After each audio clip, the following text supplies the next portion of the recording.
Right, we're live. See a bunch of you already in the chat. Hey, Danielle and Sarah and Tracy and Jenna, and Shannon, Annette, Nick, Ellen, Hokey Wife. What's up, guys? I'm going to chill here for just a few minutes while people join the chat, and then we're going to get started. This is going to be a little very 2015 vibes. Used to do this on Periscope way back in the day, like during season 1. Monica and Kaylin. Oh, well-mode marketing. Hello from the Netherlands. Hey, from the Netherlands. Yeah, that was in 2015 when I was covering Adnan's case. We used to, every once in a while, we'd do a Periscope live and answer listener questions before all this fancy stuff existed. You young whippersnappers don't know nothing about that. Hey, Ellen from, what's up in, I know Ellen. Denmark. Simone, you did make it. Shay from Canada. Got people from all over the world. This is awesome. Hey, Emily. Hopefully this goes well. I really haven't done anything like this in a while. I'm going to wait to explain it till I start recording. Oh, CC. Kathy Belvin. Hey, Bob from the Snake River Killer podcast. What's up, Kathy?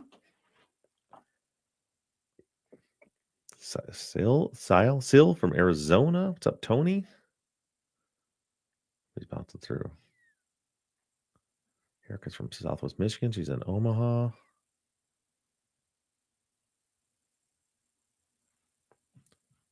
Oh, Welmo, did somebody on Robbie and Collins Insta mention this? I don't know. I was watching. I was like in class, and I was like trying to watch it and listen to it to keep up on that before I was doing this. And I watched the replay on my way home.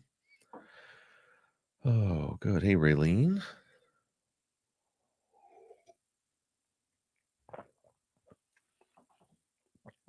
Patreon. I've been on the loop for like 2 months.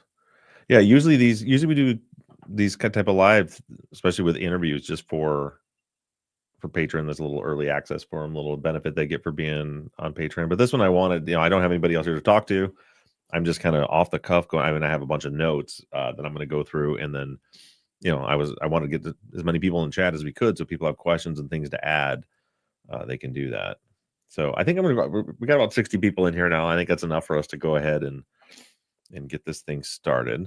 So it's going to be, this is me recording a real life episode. I may even use the clicker. Here's a little secret for any of you podcasters. I saw several of my fellow podcasters are in the chat. It's our dog clicker. When I'm reading a script, and when I make mistakes and have to do a retake, I go, and that makes a little mark in the sound wave so that Erica knows there's a retake there and has to take something out. But I'm hoping to kind of just let this one flow, not make it too difficult on Erica tomorrow. Okay, I think I'm going to go ahead and hit record.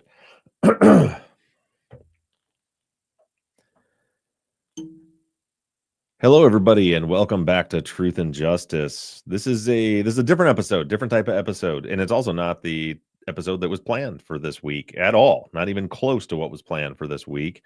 None of this was on my bingo card.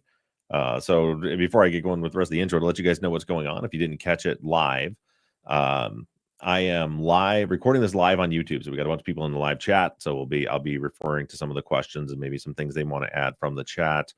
But it's just the last 72 hours have been pretty crazy. And, I had actually written a whole script that I had to throw out because of something else that happened this week, which I'm going to talk about here in just a second. And then we had all the stuff going on with Adnan's case. So like the last 72 hours have been bananas. So I went through and did a bunch of research, took a bunch of notes, and decided, fuck it, we'll do it live. We're going to go live, and I'll just record it this way. So some of the people are getting to hear it as I'm recording it on Thursday afternoon. The rest of you will be listening to this on Sunday morning. But thanks to all of you that are participating. And with that, let's go ahead and I'll get this thing started. First and foremost, the plan for this week. I still can't reveal all details, but what I was going to do this week, it was going to be an episode on the West Memphis 3 case. And that was because we had, it was supposed to happen this Tuesday, the 25th. We were supposed to get the order signed for the DNA testing in the West Memphis 3 case on this Tuesday. And late Monday night, and I mentioned this, and for those of you that are listening, in real time or on Sunday, you'll have heard this in the follow-up on Friday. But late Monday night, one of the attorneys involved got sick and they had to postpone it. This is the second time it's been postponed. This hearing, or not even a hearing, the judge was supposed to sign the order and we were supposed to move forward with next steps back in January. We should already have the DNA results at this point. But that one got postponed due to some scheduling conflicts with attorneys. This one that we were just right on the cusp of ready to go to sign the order to officially have DNA testing going forward. And as I mentioned, there is a lot more to that, a lot more than anybody knows. And that's what kind of this week's episode is going to be about, is kind of revealing all that stuff. That we don't want to get into any of that until after the order's signed and everything is official. So kind of had to throw that script out, baby, out with the bathwater. Then I thought, well, there's another thing I want to do related to the West Memphis 3 that I was thinking of doing in its place. That's also going to kind of relate to our next case. And that just didn't seem to play out. And then while we were live doing the follow-up on Tuesday, we got word that Ivan Bates, the state's attorney in Baltimore, has withdrawn Marilyn Mosby's motion to vacate Adnan Syed's conviction. Now we were already gonna have news on Adnan's case on Wednesday, because Wednesday there was already scheduled to be a JRA hearing, which is a juvenile resentencing hearing, where aside from what was going on with Adnan's exoneration, they were also this process was going forward to resentence Adnan, since he was convicted. The crime happened when he was a juvenile. He was sentenced to life in prison, and so they were looking at based on some new law that's out there, that, well, it's not super new now. When juveniles are sentenced to life sentences, they can have their sentences reviewed and changed. Leading up to this, Ivan Bates had already said that he doesn't think Adnan should go back to prison, that he thinks that the sentence should be, regardless of what happens next, the sentence should be reduced to time served, 23 and a half years, which then would mean whatever happens next, either way, Adnan's out of prison. A lot of people saw that as a good sign, that Ivan Bates came out and made that declaration prior to this hearing happening, that he is in support of Adnan and he's in support of him staying out of prison. Personally, that statement scared the shit out of me at the time. I was very concerned about when I saw it, because I didn't see if he was intending to continue on with vacating the conviction. Why are we even talking about the sentencing? That doesn't matter what the sentencing is if we're going to overturn the conviction. So that was a big red flag for me immediately, that he said anything about that. And it turns out that's what happened. A little background, and I'm sure most of you already know this, but for those of you that don't, and also just to kind of clarify what's been happening up to this point. So a couple years ago, Marilyn Mosby and her team looked at the case and determined there was, first of all, the first thing she did was vacate the conviction. It was all done very quickly. The attorney working under her, she filed a motion based on the cell phone evidence, and the big one was a big Brady violation, that there was notes in the prosecutor's file that the defense did not have, that were never turned over to the defense, that implicated an alternate suspect. There was two of them that were written notes that Urich had written that indicated that the police, or he at the time, way back then, had gotten information from someone that someone had threatened Hayes' life, that said that they'll make her disappear. We know now for sure, as of now, that it was Bilal that was that Marilyn Mosby said that was about. And there was also information about Alonzo Sellers. So they used that to overturn the conviction. They pushed it through really quickly, and so quickly that Heyman Lee's brother Young was not able to get to the hearing in person. And when they had the hearing, an attorney showed up representing Young and said that he doesn't think the hearing should go forward until Young can be there in person. The judge then said, well, we'll wait till Young gets off work. We'll let him zoom in. He zooms in, makes a statement. The judge rules conviction overturned. A little while later, we got some DNA results. There was 4 DNA profiles found on Hayes' shoes that were in her back seat. and none of it was identified who it was, but we know none of it was Adnan. And Marilyn Mosby used that to say that she's filing a null prosecute, which means they've dropped the charges and essentially made a promise that they're never going to prosecute Adnan for this again. Like the conviction's overturned and he's done. So that's where we've been sitting ever since. The state appealed that up to the next court, who upheld the ruling. It went up to the Maryland Supreme Court, and the appeal was based on the fact that, not on the merits, and that's important to understand with this. It was not based on the fact that the arguments were not valid. It was based on the fact that young Lee did not have ample notice to be there, the victim's brother. In a 4-3 ruling in the Maryland Supreme Court, they ruled that to not overturn, but remand the case back down to the lower court. They agreed, the judges agreed that young Lee should have been given more notice. He needs to have that notice. And so they sent it back, basically undid what was done and remanded it back down to the court where it originally started to basically go through the hearing all over again. It gets complicated in the fact that during that time span, Marilyn Mosby lost an election. Ivan Bates took over. So now we have a new guard. So the motion still stood in place, that there's still this motion from the prosecutor's office to vacate Adnan's conviction, which isn't normal. It doesn't happen very often. You see, it happens with conviction integrity units. Oftentimes, if you have a prosecutor that agrees that a conviction needs to be overturned, they will join in a motion with the defense, where the defense files a motion and the prosecutor joins it, basically saying, we're not opposing this. But in this case, the motion was filed by the state. So it remanded back, and we've all been waiting to see what Ivan Bates is going to do with it. Are we just going to redo the hearing, give young Lee his notice, which is what we were all expecting, which is what we were hoping, that we would go back to court. They would just do a redo. It's a different judge now, but hopes were high that we would get the same result just on this redo.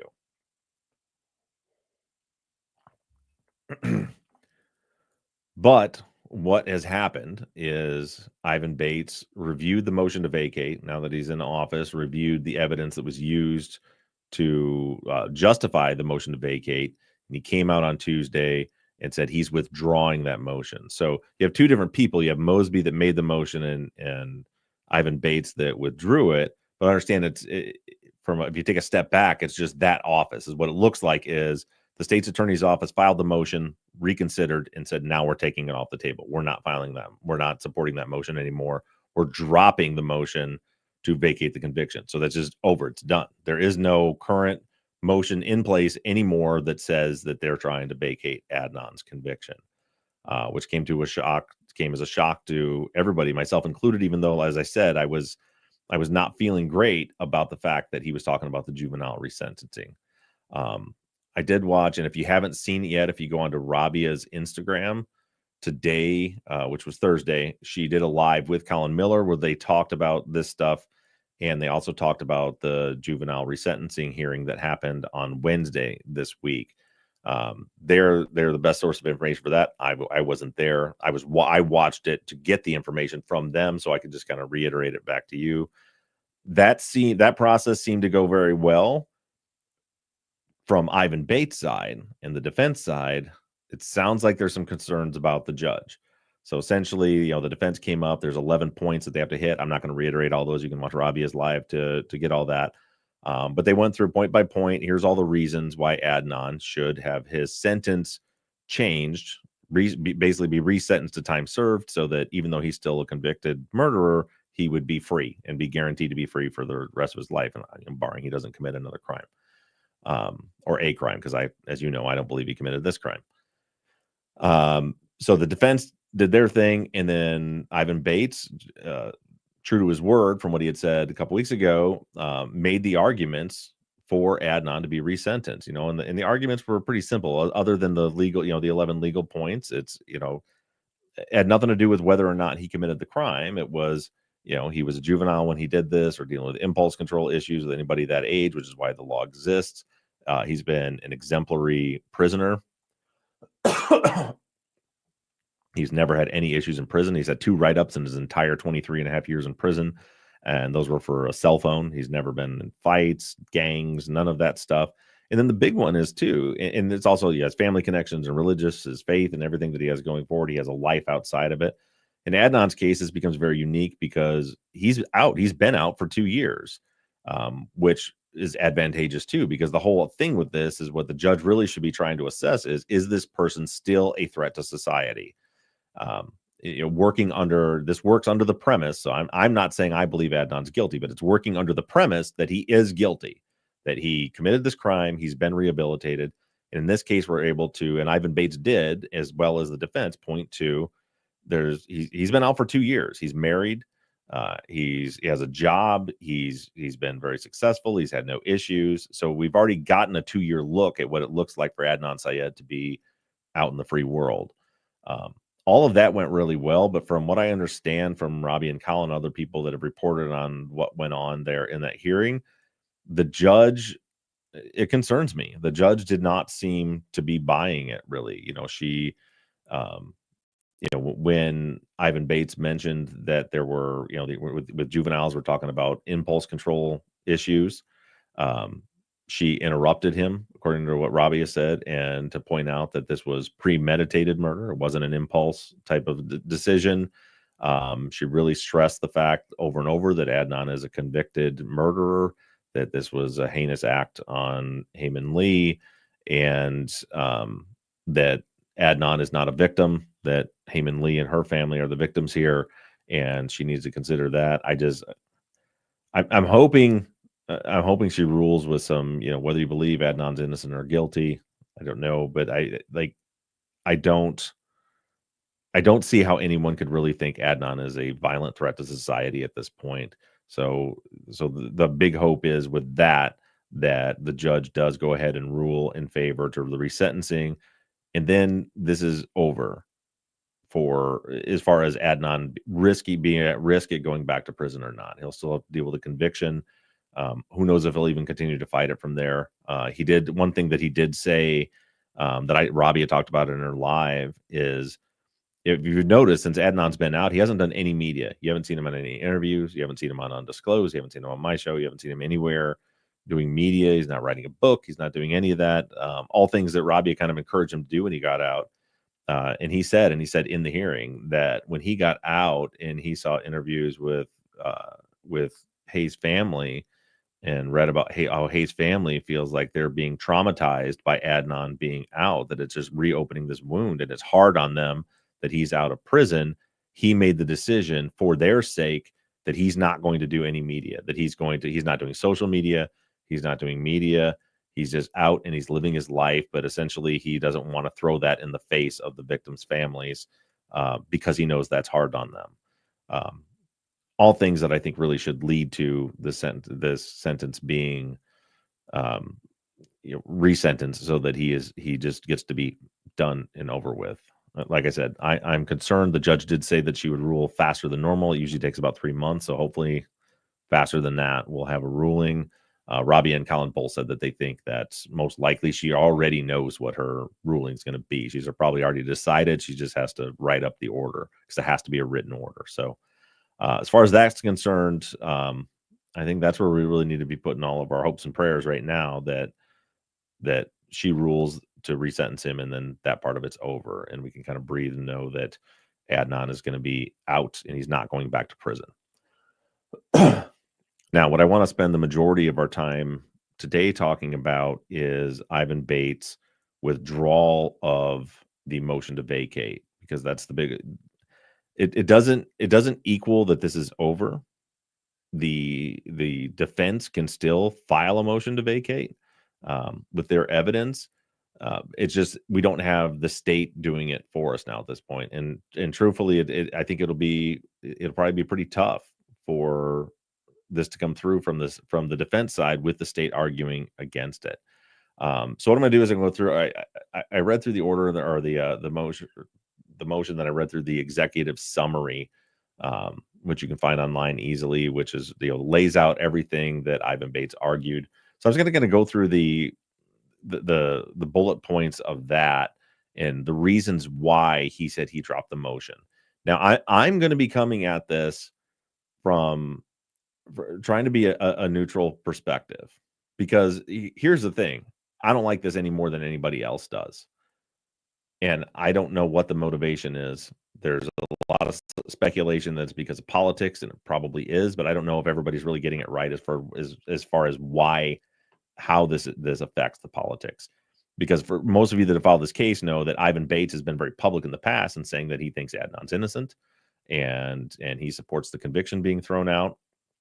So as I discuss these things, I'm gonna approach them from the perspective that Ivan Bates does believe Adnan's innocent, but he's trying to follow the letter of the law and do things right.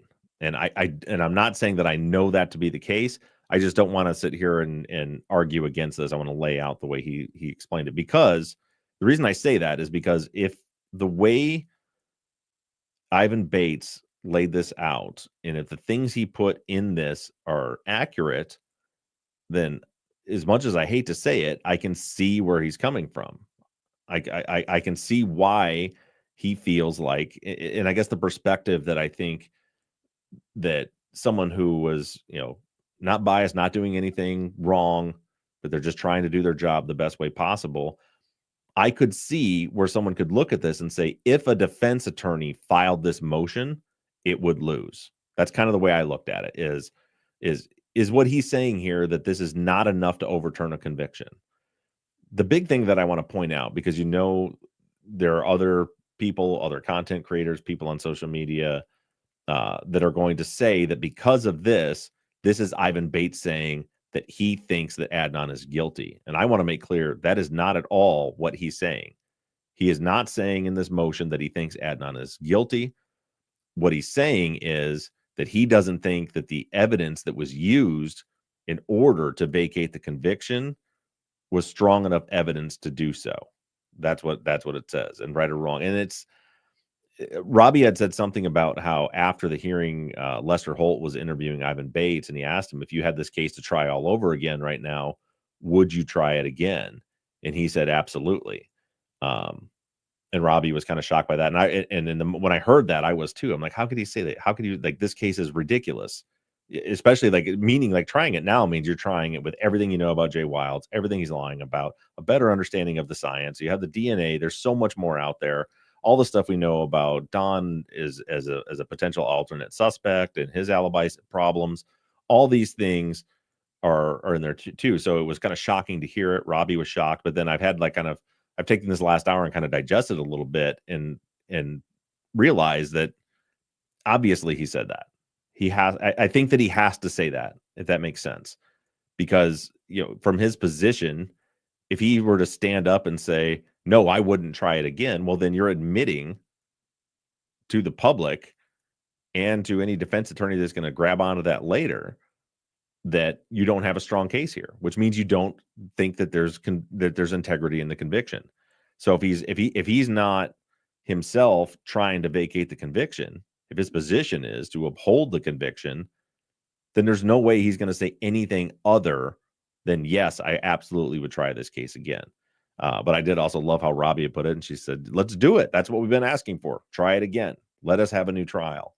Only reason I mention that is because I just wouldn't read too much into that. I don't think I would, from what I read from what he put out here in this executive summary and the statements he's made, there's nothing that I've seen that leads me to indicate or leads me to believe that Ivan Bates thinks Adnan is guilty. And I agree with Colin. I think a lot of this is he's just kind of going after Marilyn Mosby. She had all kinds of problems. And I think that that's definitely, probably not definitely, that could be or probably is some of what's driving this. But with that being said, that I'm going to go through what he put into that executive summary, kind of the way, this is my notes on it, how I thought it kind of in my non-lawyer layman terms, what I'm reading there. So once he's in office and the Supreme Court of Maryland remands this back to him, from way he writes it, his job then is to, before he just automatically swings it right back into the court and fights for this conviction to be overturned, he needs to review it and make sure that it's legitimate. So he's tasked with reviewing the previous filing to see if it had any merit.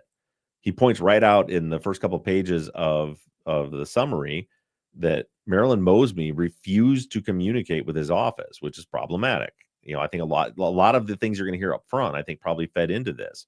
So sounds like they tried to talk to Marilyn Mosby to ask about some of these things, and she refused to talk to them. She had established what they call in the document an SRT, or the Syed review team, the Adnan Syed review team. And he said that the Syed review team also failed to preserve many of the records. It doesn't get into in the summary what those records are, but essentially there's documents that he needs that aren't there. He says that only one member of that team communicated with his office at all when they tried to talk to them about the investigation, and they only gave very limited information to him, and that was through an attorney. They wouldn't speak to him directly. Throughout his process, he says he interviewed the defense team, the police, the state's attorneys, both current and previous. And he says in his opening that he, through that process, determined that he cannot endorse the previous motion to vacate. So right up front, I think one of the problems is, I think if there was going to be a way to preserve this, Marilyn Mosby needed to step up and have that conversation. I don't know what's going on with that, why she refused to talk to them, but where you have the two sides here, right? You've got Kevin Urich, you've got the police department, AG's office, all of them fighting to keep advocating to keep the conviction in place. And then Marilyn Mosby was in the position to advocate to continue to press forward to get it overturned, and she didn't do that. So that just needs to be said. That's part of the problem here, at least the way. And again, everything that I'm saying is what he wrote. So if this turns out to be not true, that's a different story. But based on what he wrote, that there was literally, understand, there was nobody on the Adnan is innocent side advocating for this motion to stay in place. They wouldn't talk to them. So then he goes through, there was three elements to vacating the conviction, two to vacate the conviction and then one for the null prosecute. So we'll kind of go, and he broke down why he didn't think they have merit. So the first were the Brady violations. So and we're talking about those handwritten notes about the alternate suspects. And he says, in order for, and you guys know this, that you've been listening for a long time to me and everybody else that covers this type of stuff. In order for it to be Brady and to be used to overturn a conviction, Bates looked at it and said that I need to prove, I have to prove that this was not turned over to the defense, and also that it would have changed the outcome of the trial. Now, so then he goes through what the Brady violations were. So there was these two handwritten notes. Mosby claimed they identified alternate suspects and that they were withheld from the defense. In his review, he found that she never once interviewed Kevin Urich, who was the one who authored the notes, to find out what they meant or to ask him if he gave them to the defense in discovery. Which, keep in mind, from our perspective, we know all the problems with Urich. We all have our feelings about Urich. We don't trust Urich. But I actually agree with him that that's negligent. Like, how do you go make it all the way to filing the motion and going before a judge without ever even interviewing the person that wrote the note, someone who that came from the office that you're heading up right now? And I think that was a mistake. And this may make some people mad about this, and I don't intend to, but I'm trying to be as fair and unbiased as possible. I can see the argument there. Like, you only got one side of the story and made no attempt to get the other side of it. Bates says that he did interview Urich, and he says that Urich provides ample information that the notes do not point to any alternate suspects. According to Urich, the make her disappear note was actually about Adnan and not about an alternate suspect. Now, on that note, I can see when he's looking at that record why he made that determination. But there's more context there, and that's what bothers me, because Urich knows, Bates knows this context. One is the fact that the person who that note was about, the person that supposedly called in the tip that caused Urich to write the note, has not only said, but has come forward and written an affidavit saying they were not talking about Adnan. The problem is that affidavit wasn't part of this record that he's reviewing. That wasn't something that Mosby did before filing this motion. And when I get to the end of this, you'll see why I think this stuff matters, or I'm hoping that it matters as a non-lawyer just looking at this. Um, and we also know that Uric has a history of dishonesty. We have, all the stuff with Asia McClain, where he testified under oath that Asia told him that the Adnan's family pressured her, and she only signed the affidavit because they pressured her to do so. And she came forward and said that's absolutely not true. That didn't happen. She had her notes from the phone conversation that in no way was she pressured to do this, and that Uric was lying. Now, unfortunately, that's never been, it becomes a he said, she said, but you can see where the motivation comes from for Uric to be lying. There's no motivation for Asia to be lying. And on that note, as far as Asia is concerned, she's been posting on some social media, and she was actually commenting during Rabia's live, and she said she's met with Ivan Bates, and she said in the live chat that he told her then in a dinner conversation that he knows that Uric has done a lot of dishonest things, and she also that he had told her that he believed that Adnan was innocent. So that's something to have in the back of your mind, because the big thing that people are talking about now is there's been this pivot. He's done public interviews where he said he thought Adnan was innocent, that he supported overturning the conviction. On the other side of it, to be trying fair and balanced about it, though, too, he was saying that when he wasn't in the office and had access to everything that was there. And also, again, this motion, I keep calling it motion, this him dropping this motion to vacate, and the reason he states for it actually don't contradict what he said before. Nowhere in there that I read is he saying he believes that Adnan is guilty. What he's saying is that he believes there was integrity in the conviction, and he believes that the way this motion was filed was not proper. There was stuff in here that was dishonest. There was stuff that was left out. He doesn't like the process. It's not the right way to have done this, is what he's saying here. And on that note, as he goes on, he said one of the things that he did is pulled all electronic communications between the Syed review team members, everybody that was working on Mosby and everybody that's working on the case. And in doing so, he found a memo regarding one of the notes related to Bilal.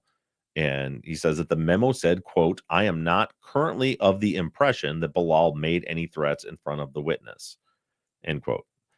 So what he's saying is that after they reviewed this, that somebody on the team had told Mosby, I'm not under the impression that Bilal made any threats in front of anybody. Meaning, and what he's getting at is that there was information that Mosby had that indicated that maybe she wasn't right about what that note meant, and then went forward anyway. But again, I'll remind you, what's outside of that record is the affidavit from the person that was from that witness. Bates says in his motion that the alternate suspect, the two of them, Bilal and Alonzo Sellers, were known to the defense before trial, and the Gutierrez pursued a defense theory that Sellers was the killer in front of the jury. And so that's that other prong of a Brady violation, right? Is number one, you have to prove that it was withheld.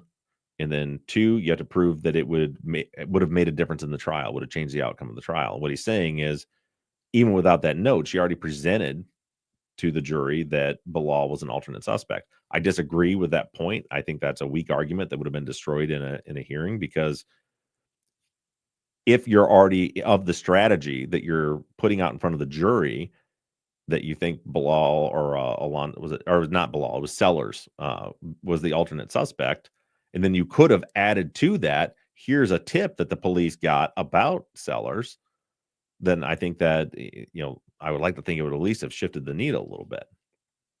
Now, moving on, Bates says that he interviewed Uric and Kathleen Murphy, who was the other prosecutor on the case. And though the interviews, what does it say here? And through those interviews, so these are the interviews that Mosby failed to do. She didn't make any effort to contact them to ask them about it. So Bates did. And he says that through the interviews, he determined that the notes were, and it says, I quote, "probably turned over to the defense through discovery and a series of open file reviews before trial." So probably sucks, right?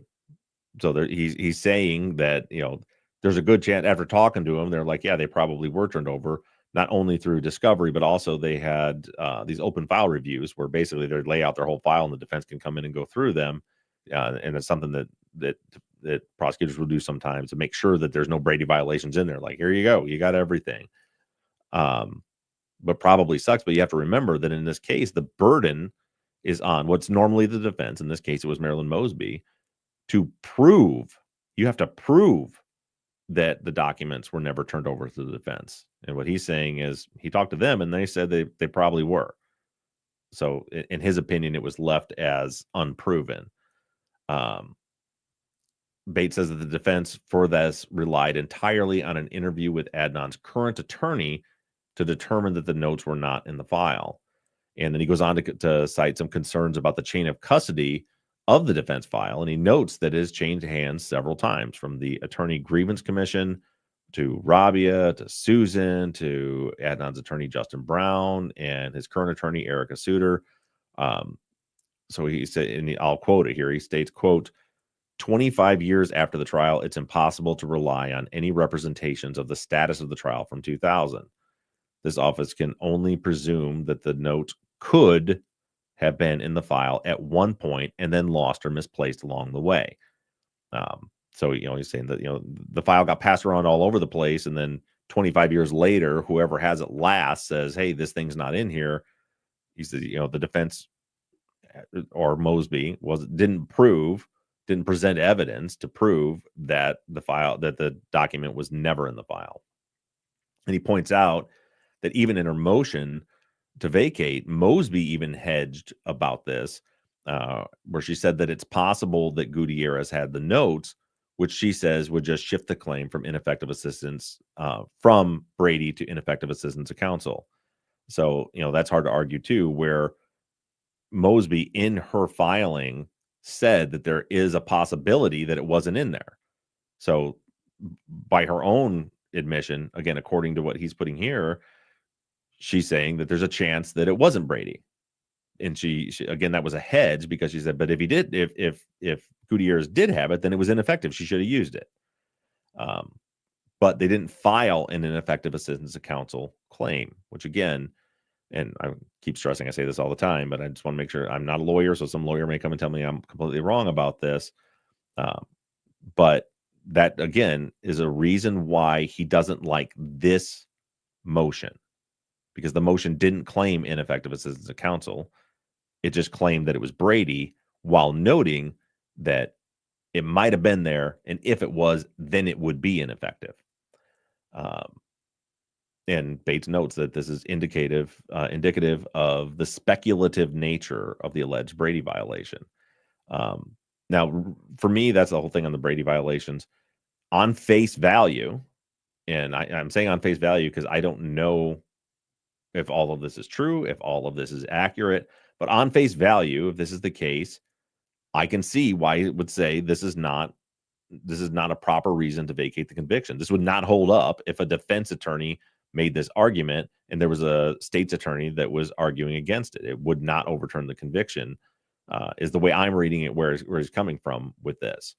She, with the notes, she never talked to the people that wrote the notes. There's not the affidavit in there from the person who the note was about. All the proofs that you would need weren't there. And it was just, and Mosby herself said that they could have been in the file. So it within her own motion, there's speculation there as to that. Moving on, the next one was the cell phone evidence. There's not a whole lot there. Mosby had cited Brady for not turning over the handwritten notes, is the way he put it. There was also, Brady for the, that was argued actually in the PCR hearing in 2016. So that's a different issue, where they had argued, as far as the facts cover sheet that was left out. But Mosby cited that Urich didn't turn over the handwritten notes about the cell phone evidence, and there was ineffective assistance of counsel for Gutierrez not properly cross-examining the cell phone expert. Bates' retort to that is that he claims that in trial, the expert didn't rely on the cell records in question, but rather testified to an independent drive test where he went to like 13 locations and said which towers would connect to what. I don't know about that argument. That seems weak to me as far as from his perspective. That these were part of the records. There were clearly a lot of science about cell phone evidence that was argued at trial. But he's saying that not having these handwritten notes about these reports is irrelevant if they had him at trial, because the expert didn't rely on that stuff at trial. So there wasn't, I guess it wasn't anything that could be properly cross-examined, because there was never a single question asked about that by the state about those documents, and therefore it wouldn't have opened the door for cross-examination, is the best I can interpret what he's saying there. And then we move on. The third one is the DNA evidence. Bates says that the DNA evidence to exonerate Adnan was problematic for 3 reasons, and he lays them out. First reason he lays out is that the DNA was found on shoes in the back seat of Hayes' car, and Bates says it was never proven that they belonged to Hay. In my opinion, that's a chicken shit argument. That's ridiculous. For starters, they're girls' shoes in the back of a girl's car that was murdered, who was found dead without her shoes on. So, like, we're making this argument that we didn't prove they belong to Hay, but also, even beyond that, like, I think that's a ridiculous argument to begin with. But beyond that, they could prove it, right? They know her shoe size. They could have checked the shoe size. They could have asked her parents or brother, anybody, if those were her shoes. There's a lot of ways they could do it. They could test for DNA inside the shoes, which kind of leads on to where he goes next. And the second problematic thing about the DNA was that there was 4 DNA profiles found on the shoes, and while Adnan's DNA was not included, neither was Hayes, and they were her shoes, which he says further raises the question of whether or not the shoes belonged to Hay, or if she was wearing them on the day she was killed. That is a little better argument, I guess. But again, like, whose shoes are we saying they are? Like, this again, this is pretty far out there.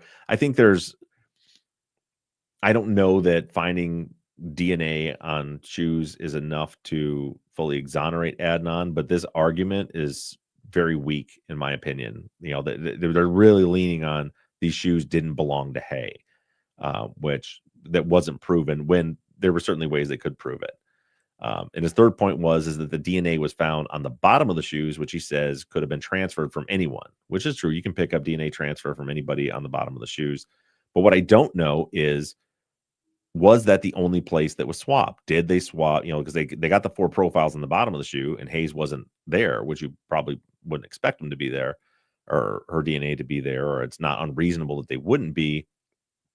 But did they swab the inside of the shoe to see if because her DNA absolutely should be in there. And so, and that's not mentioned in the executive summary, whether that was done or not. Now, if they had swabbed the inside of the shoes and found out there was no DNA in there, or there was not Hayes DNA in there, then I could see his argument. My assumption is they didn't, because they know that the inside of the shoe is going to be full of her DNA. So they were probably swabbing only the outside of the shoe, looking for someone else's, which again, so that the DNA evidence argument, while I don't know how strong that evidence is to overturn the conviction, I think certainly compiled with everything else we know about the case, it is. His argument here, I don't buy it. But he also reveals, and this is, all this stuff should be on the record, and this is, he says that in their look at the electronic communications, he discovered that there was an email sent from a team member to Mosby on the day before she dropped the charges, that states the DNA from the bottom of the shoes was, quote, not conclusive evidence of innocence. So that was internal communications within the team.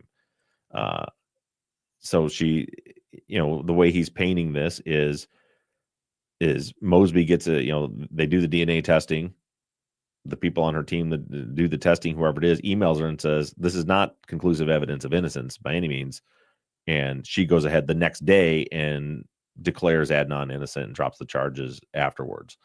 So at least the way he's painting it, he makes it, this seems like very much an attack on Mosby other than anything else. I think Colin Miller hit the nail on the head pretty well here when he said that Adnan seems like he's kind of collateral damage here, that Bates is going after Mosby and Adnan is kind of paying the price for it. I'll also say that if everything in the document that he says is true, that I do agree with him in the part that this was some shady shit the way Mosby did it. But that's not Adnan's fault, and that's not indicative of his innocence or guilt. But if she was, personally looking at this stuff, and again taking it on face value, and if I'm just assuming everything he's saying in here is true, then so where's the political motivation really? Where everybody's putting it on Bates right now, which was probably true too. But was there a political motivation on Mosby's part with the election coming up and all the trouble she was already in? Was there political motivation on her part to, I'm going to exonerate this person that millions of people around the world all love and believe is innocent, and I'm going to be the hero of this story? Was that a hope to save her political career? I don't know, but I could see that happening. And this is in for those of you that are watching live, everything's out of order right now. But for you just listening on Sunday, you will have heard in the follow up on Friday, Janet say, and she was exactly right, that this is exactly why everything needs to be done right. Two things can, a number of things can go wrong if you're not doing things right and you're not following the rules. And that is that an innocent person gets locked up because of it, and the guilty people go free because of it.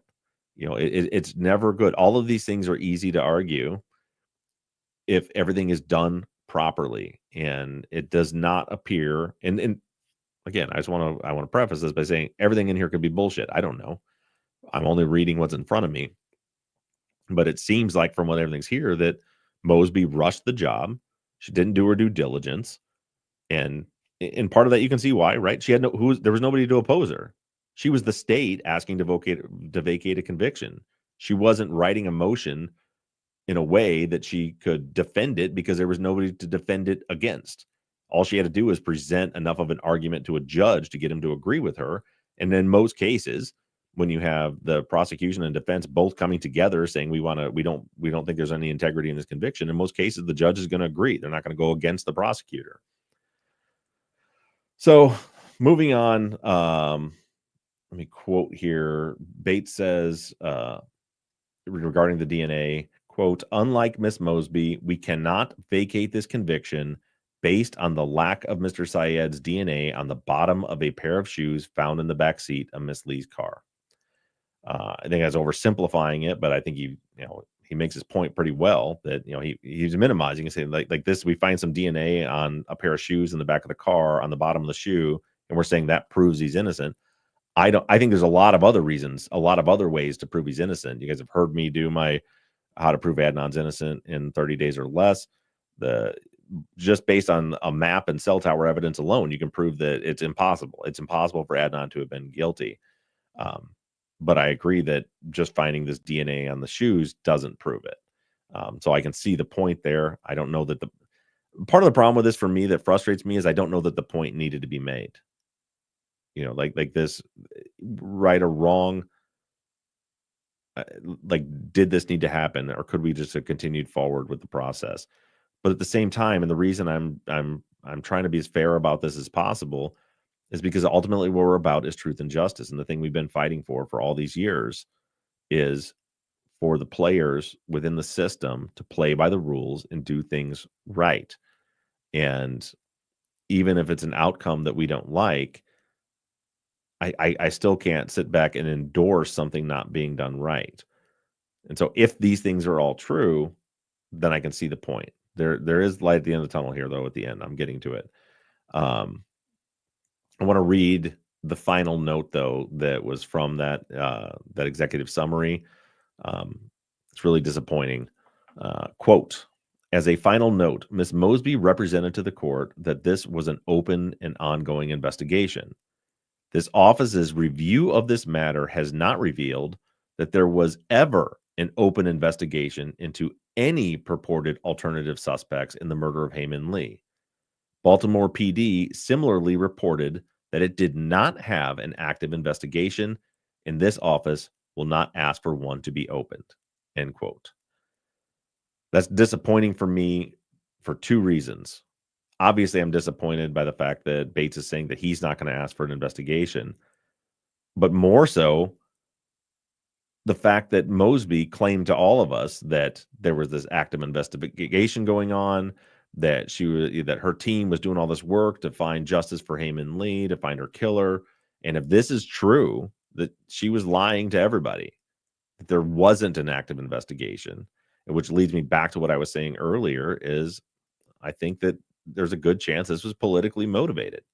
I think that she rushed to exonerate Adnan to save her political career and didn't actually give a shit at all about Heyman Lee and her family. And I say that because if she did, then there would have been an active investigation. She would have actually been doing this instead of just providing lip service to everyone. Now, again, Ivan Bates could be a big old liar and all this could not be true. I'm just basing it off of what he said. But if that's true, that is so disappointing that that's where we're at. And to put us through this whole roller coaster, to put Adnan and the Lee family and everybody through this while cutting corners and not doing things right is frustrating. Now I'll get to why, I was kind of laying things out the way that I did. I don't think that this is over. Putting myself in the position of if I were a defense attorney working for Adnan right now, to me, reading through the lines of this order, again, the order doesn't say Adnan is guilty. What the order says was the way that Marilyn Mosby went about this to try to overturn this conviction was improper. She was dishonest. She didn't do her due diligence. And the evidence presented here is not enough as a state's attorney to say, I'm comfortable overturning the conviction based on this. And the way I would read that as a defense attorney is to say, okay, and he actually, at one point he says, like, what he's doing here is returning this back to the normalcy of an adversarial situation within the court system, right? Where you have a defense and a prosecutor both arguing both sides in front of a judge. Him saying that, and the way this is laid out and what we know about the case, I think that if I was a defense attorney, what I would be doing is saying, okay, he just gave us the playbook. He just told us everything we need to know that was done wrong here so that we can do it right and then file the motion in a normal way where the defense comes in and files a motion to vacate based on these things. So imagine a new motion to vacate. Let's go back to the Brady violations, right? With the handwritten notes. And you actually do provide all the evidence. We do your due diligence, interview Kevin Urich, interview Kathleen Murphy about them. Also include the affidavit from the person who said they called.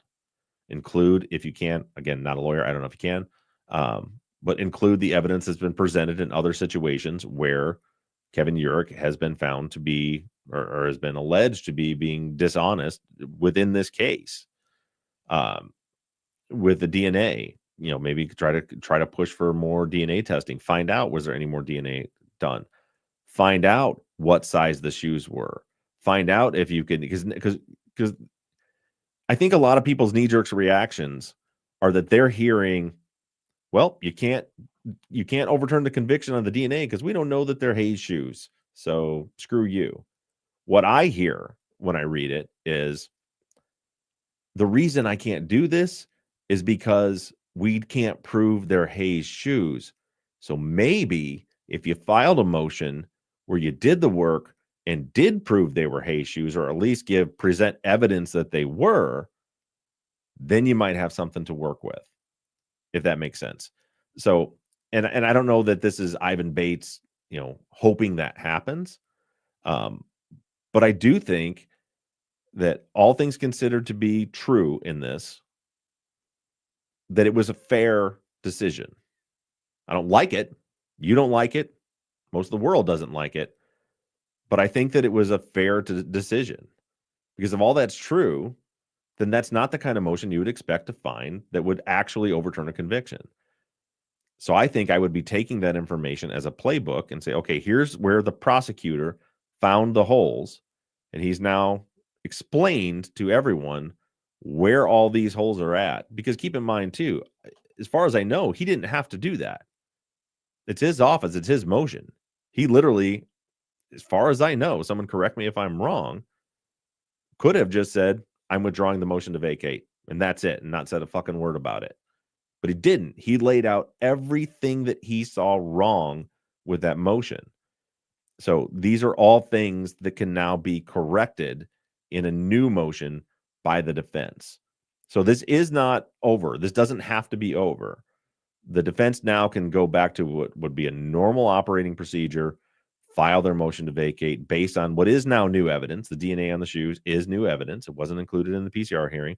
The handwritten notes, that is new evidence. So these are opportunities to open the door again to file another motion to vacate from the defense side. So I don't think that it's all gloom and doom here. I want to believe, and part of it is just, God damn it, I just want to believe that Ivan Bates is what I think everyone thought he was.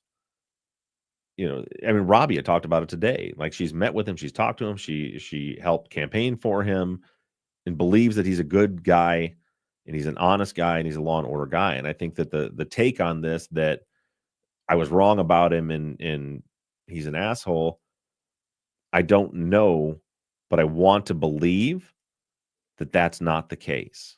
I want to believe that because he's a good guy, even though he believes Adnan is innocent, that he's insisting that this process be done correctly.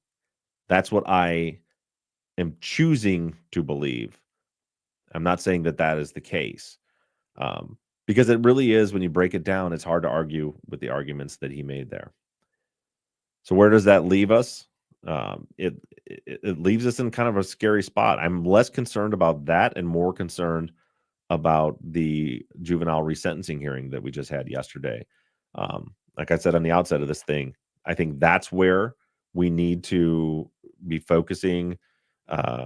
Any, whatever you do, whether it's prayers or good thoughts or good vibes or whatever it is, that's where we need it, because ultimately we need, Adnan can't go back to prison. Like, the idea of him being out for 2 years and finally getting his life together and living a good life and just keeping to himself and just trying to spend time with his wife and his family, him having to then go back into prison for the rest of his life is something that I just can't stomach right now. So I'm really, really hoping that that judge rules to stop that from happening. Then if that happens, then we can breathe.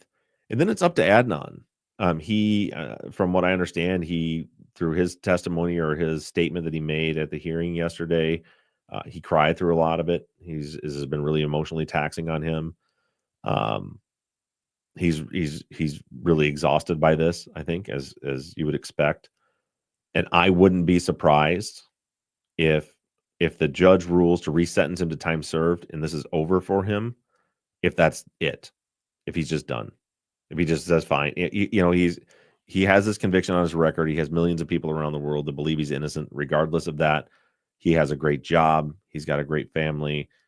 It's not, I mean, it is obviously negatively affecting his life, but he's able to function. And I think of like Damian Eccles in the same way, where Damian, who, desperately wants to clear his name, but at the same time, Damian made a decision years ago to push forward and live his life, to not live his life in those prison walls anymore, now that he's outside of them.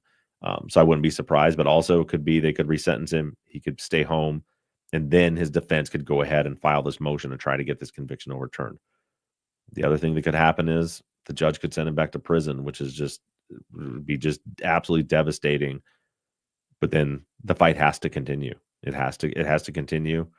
Adnan is innocent. He is 100% innocent. This is the reason why I did the reply brief series last year. After that other podcast put out a bunch of lies to try to sway public opinion, in my opinion, just simply for ad dollars, which is disgusting. But my big concern then was a bigger picture. It wasn't just that this is my case and it upsets me or that an emotional response to someone attacking my work or Robbie or Susan or Colin's work or anything like that. It was the big picture I saw back then was we're in the middle of litigating this case, and public pressure is going to be important. And regardless of the way we want to think about it, facts are facts. The state's attorney's office position is a political position, and politics are always going to be part of it.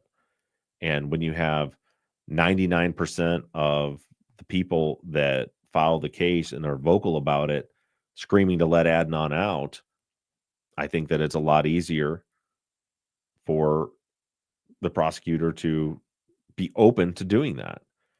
When all of a sudden you start to get this groundswell of people fighting back the other way, that number grew after that podcast came out. That's what I was concerned about.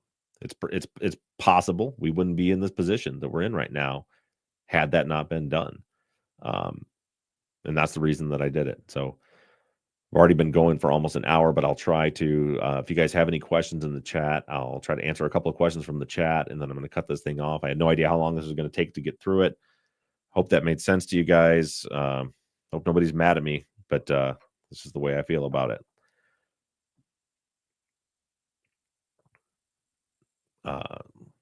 Sonny in the chat asked if it's been a long time, but didn't I meet with Uric?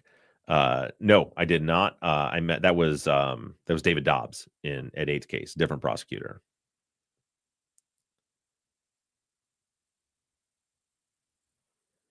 Oh, Kathy asked if I'm going to do a reply brief on the West Memphis 3. They're doing it now. I didn't know they were doing it now. I'm not. I don't want to feed any more oxygen into it. And as I've been saying, after spending the years investigating the West Memphis 3 case, what I determined was nothing anyone is going to say is going to solve this case. It's going to take science. And that's what's happening right now. That's what was supposed to go out the door on Tuesday, and hopefully very soon will be going out the door. Or we're going to do DNA testing, and the results will speak for themselves. I have no idea what they're saying about it, or that other podcast, or what they're going to conclude. I don't give a shit. Who gives a fuck? Because at the end of the day, fingers crossed, very soon we're going to have DNA results that are going to prove without question what happened here.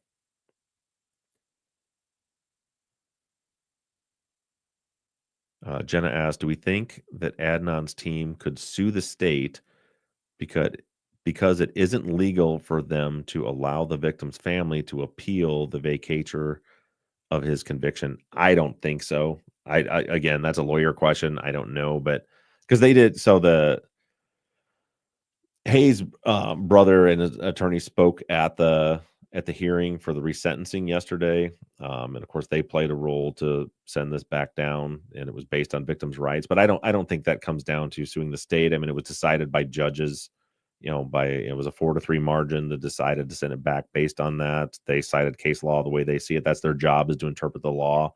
I don't see how anybody could be sued for that.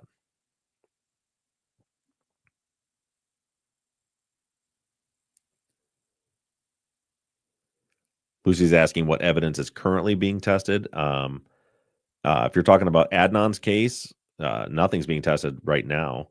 If you're talking about the West Memphis 3 case, nothing is being tested right now. That's what we're trying to get.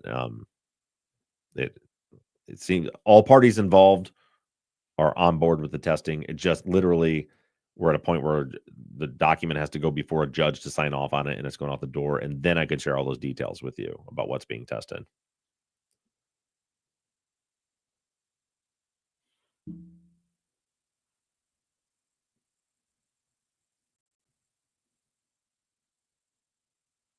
See if there's any other questions. If not, I'm going to go and wrap this thing up. All right, and I think a good one to end on, Grayson, who you guys have heard on the show before when we were doing I think we were doing the reply brief, and is from Baltimore, says, I'm just ready for it to be over, Bob. And Grayson, buddy, I agree with you 100%. Something needs to happen here. So I'll just leave you with this.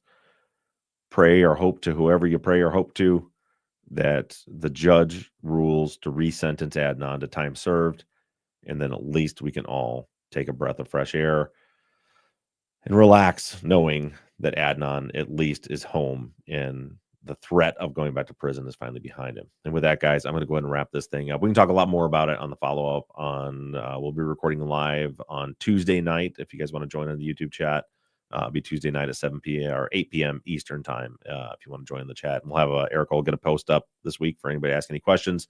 So we'll talk about it a lot more. Thanks everybody for joining me that's here in the live chat. I know I didn't get to the chat a whole lot because I was yapping about everything. But I hope that clarified things for everybody. And those of you that are listening on Sunday, hopefully this doesn't sound like a gobbled up mess when it gets put together, because I haven't done anything like this in a really long time.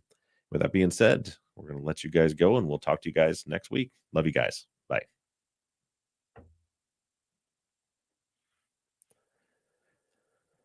All right, chat. I'm out of here. I'm going to try to eat dinner before I got to take my kid to robotics. But thank you guys so much for joining me. I appreciate every single one of you guys, and we'll talk to you guys next week. Bye, guys.